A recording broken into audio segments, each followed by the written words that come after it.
देऊ मलाई विद्यालयको फी तिर्नु छ बाबु त्यसो नभन्न त्यत्रो पैसा कहाँबाट ल्याउने उता तेरा बाबु अवस्था यस्तो छ फेरि औषधि पनि सकिएको छ अलिकति कुरा बुझ्न छोरा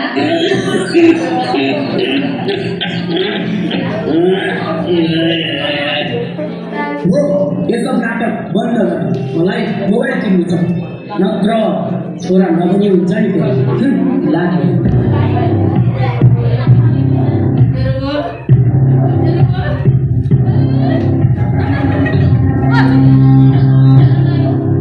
हिजो रेजुलाई नयाँ मोबाइल ल्याउँछु भनेको होइन हेरौँ न कस्तो मोबाइल ल्याउनु रहेछ उसले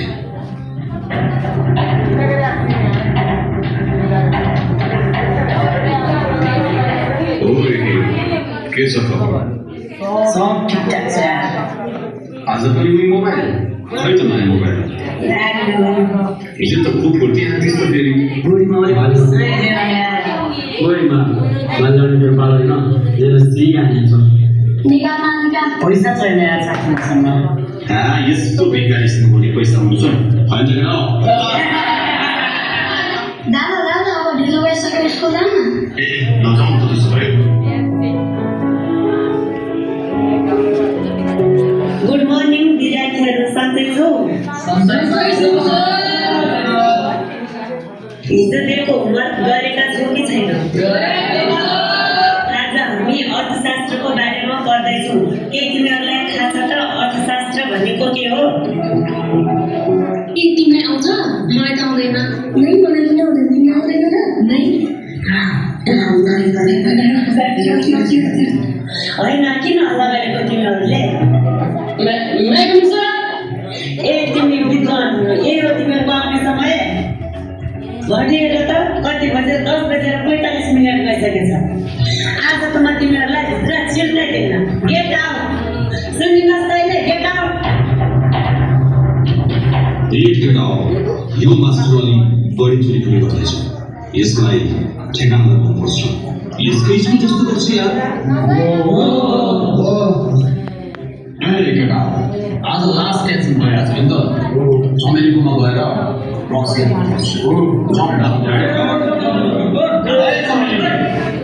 चारवटा प्याक प्रक्सी निकाल आज खाना मन लागेको छ मुड अफ छ फेरि आएर तिमीहरू पहिलेको पैसा दिन थाहा छैन पहिलाको पैसा देऊ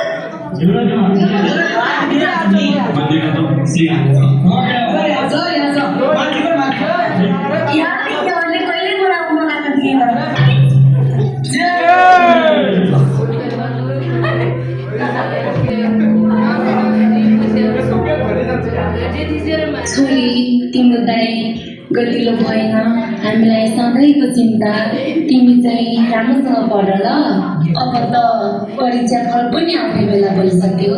हस् आमा भान्सामा पानी पनि थिएन घरमा पानी लाउन जान्छु हजुर बस्दै गर्नु न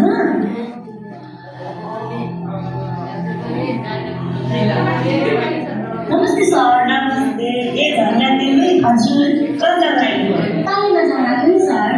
ए साथी तिमीलाई एउटा कुरा भनौ भन्नु न सर के कुरा तिम्रो एसीको रिजल्ट आयो नि ए हो र त के भयो त सर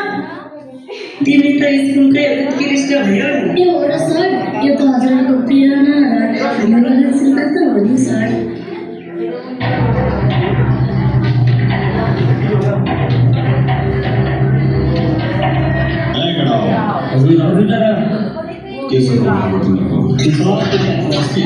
हामीलाई त्यो मास्टरले निकालेको त्यहाँ पढाएर त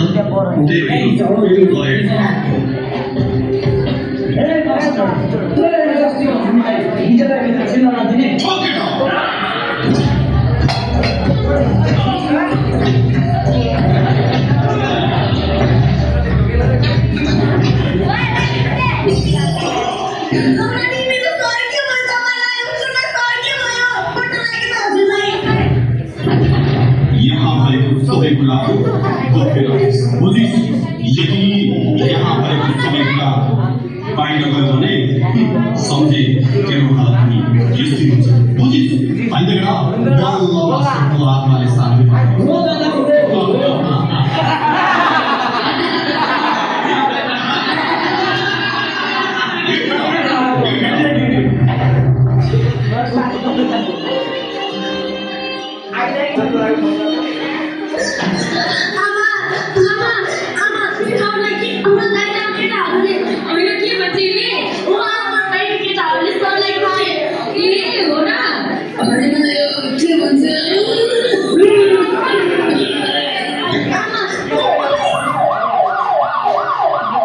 त्यो मजदुरलाई कुद्नेको भरि होइन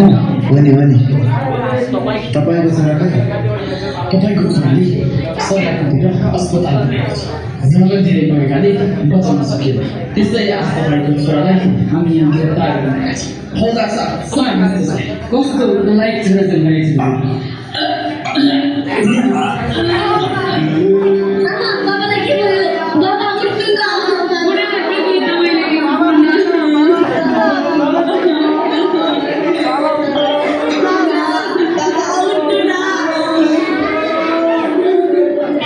मेरो बाबाको हालत म कसरी जाऊँ यही केटा हो हामीहरू अब हिँड्नुपर्छ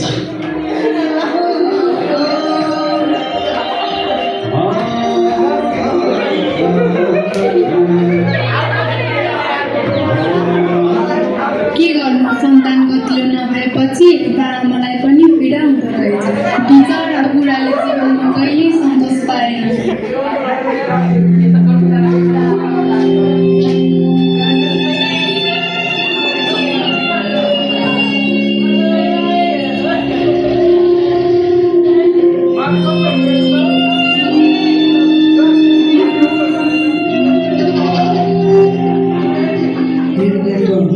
जस्तो लाग्थ्यो घरमा खर्च पनि लगाएको रहेछ घरमा के हो ओए काकी नमस्ते काकी ए तिमी मुनाको छोरा हो काकी मेरो आमा र बहिनी कहाँ हुन् अहिले काकी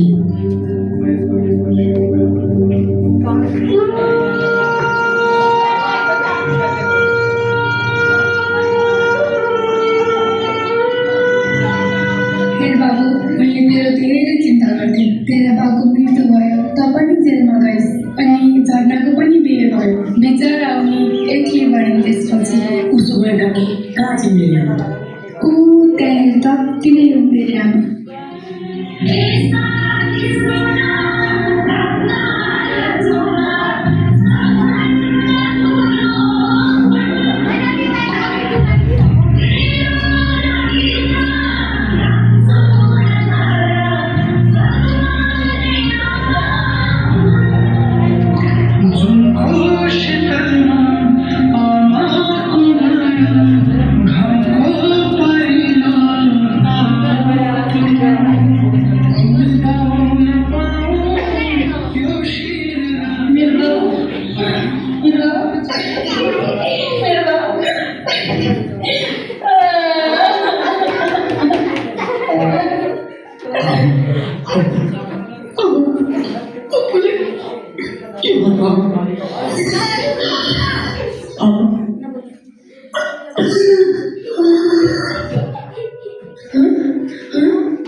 टाढिएको थियो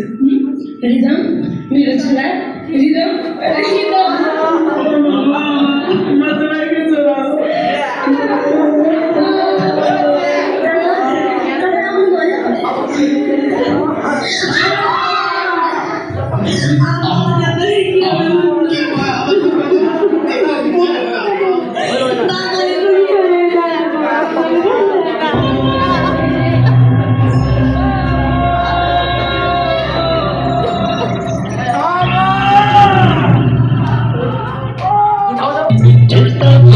छैन